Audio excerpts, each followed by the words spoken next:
Halo semuanya, jadi pada kesempatan kali ini kelompok kami akan membahas mengenai kebebasan beragama. Nah, di sini kelompok kami akan membahas terlebih dahulu apa sih arti dari kebebasan beragama. Di sini saya akan menjelaskan arti dari kebebasan beragama. Nah, kebebasan beragama ini sendiri adalah prinsip yang mendukung kebebasan individu atau masyarakat untuk menerapkan agama atau kepercayaan dalam ruang pribadi atau umum. Nah, kebebasan beragama termasuk kebebasan untuk mengubah agama dan tidak menurut setiap agama. Nah, dalam negara yang mengamalkan kebebasan beragama, agama-agama lain bebas dilakukan dan ia tidak menghukum atau menindas pengikut kepercayaan lain yang dari agama resmi.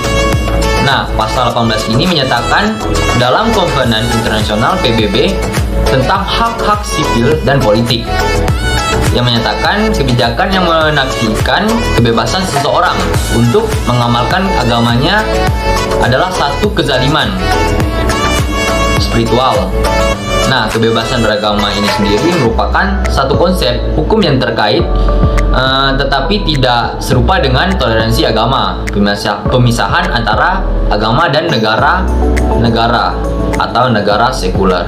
Sekian dari saya, terima kasih. Kenalkan, nama saya Gilbertus Ali Chandra. Di sini saya akan membahas materi tentang tanggung jawab dalam kebebasan beragama. Nah, di sini saya akan membahas bagaimana cara kita bertanggung jawab atas kebebasan beragama yang telah diberikan kepada kita.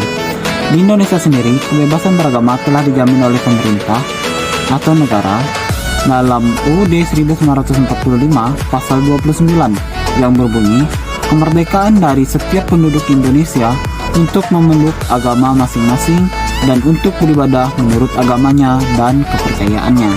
Nah, di sini kita dimintai dari pasal tersebut untuk saling menghormati serta bertanggung jawab untuk membiarkan satu sama lain beribadah menurut agama dan kepercayaannya masing-masing. Nah, pada pasal ini kita diajarkan untuk saling menghormati dan saling menghargai satu sama lain.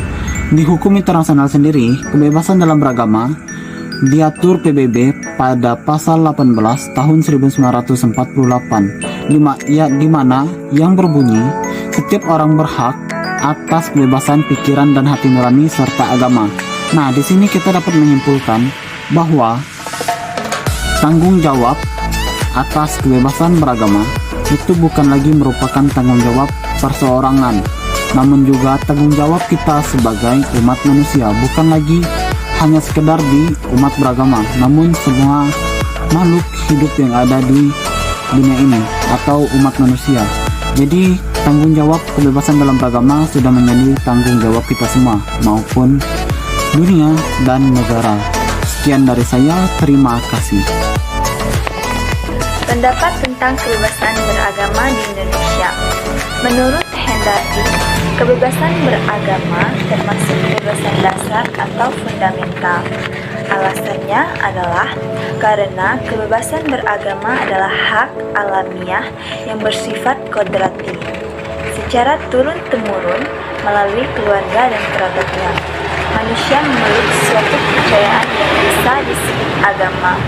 Hal ini juga dapat dilihat dalam uraian Paus 2001 bahwa manusia dari yang paling primitif sekalipun memiliki kesadaran akan hal supranatural yang pada wacana berikutnya dapat dipahami sebagai bagian dari religiositas atau keberagamaan.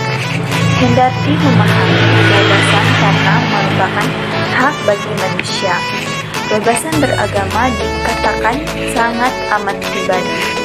Ia bukan saja terkait hubungan transendental antara manusia dan Tuhan atau Nabi yang dimuliakan, tetapi juga karena banyak orang memeluknya dengan suatu keyakinan yang tak jarang keyakinan tersebut dapat menjurus pada sikap fanatik. Saya Emilie, saya akan menjelaskan tentang kebebasan beragama. Dasar kebebasan beragama sungguh didasarkan pada martabat pribadi manusia. Hak atas kebebasan beragama tidak didasarkan pada keadaan subjektif pribadi manusia, melainkan pada kodratnya sendiri. Penggunaan hak ini tidak dapat dirintangi selama tata masyarakat tetap berdasarkan keadilan. Seseorang juga wajib berpegang pada kebenaran yang mereka kenal dan mengatur seluruh hidup mereka menurut tuntutan kebenaran. Manusia hanyalah dapat memenuhi kewajiban-kewajiban itu dengan cara yang sesuai dengan kodrat mereka. Bila mereka mempunyai kebebasan psikologis, mereka juga sekaligus bebas dari luar. Walaupun kita memiliki kebebasan dalam beragama, kita harus patuh dan mematuhi bahwa agama yang boleh kita anut adalah agama yang terbilang sah di setiap lingkungan masyarakat atau di negara kita. Sebagaimana di dalam pasal UU PNPS nomor 1 tahun 1965 tentang pencegahan penyalahgunaan dan atau penodaan agama yang menyatakan bahwa agama-agama yang dipeluk oleh penduduk di Indonesia ialah Islam, Kristen Protestan, Katolik, Hindu, Buddha, dan Konghucu. Inilah yang menjadi dasar pengakuan keberadaan 6 agama yang dianut di Indonesia.